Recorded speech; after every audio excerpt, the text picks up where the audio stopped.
नमस्कार मंडळी, आज आपण बोलणार आहोत लडाखमधल्या ताज्या आंदोलनाबाबत। राज्य दर्जा आणि 6 शेड्यूल मागणीवरून आंदोलन हिंसक वळणावर गेलं आहे। गंमत नाहीये, आंदोलनकर्त्यांनी बीजेपी कार्यालय जाळलं, पोलिसांच्या गाड्याही जाळल्या। संघर्ष इतका वाढला की 4 लोकांचा मृत्यू झाला आणि अनेक जखमी झालेत।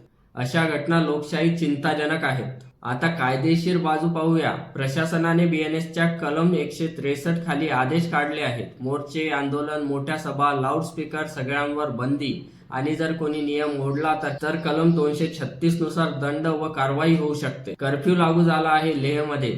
सरकार म्हणतं लोक शांतता राखायला हे पाऊल उचललं, पण लक्षात ठेवा आर्टिकल 19 मध्ये लोकांना शांततामय आंदोलनाचा अधिकार आहे। तो अधिकार हिंसेमुळे मर्यादित होतो पण संपतो असे नाही। म्हणजे साधं आहे, हिंसा केली तर कायदा गुन्हा मानतो, शांत कायदेशीर आंदोलन केलं तर त्याला संविधान मान्यता देते। आंदोलनकर्त्यांनी हिंसा टाळून कायद्याच्या चौकटीत लढा द्यावा। सरकारने संवाद साधावा, संविधानिक मार्ग काढावा। कारण बदल घडवायचा असेल तर हिंसेपेक्षा संवाद, कायदा आणि न्याय जास्त ताकदवान असतात।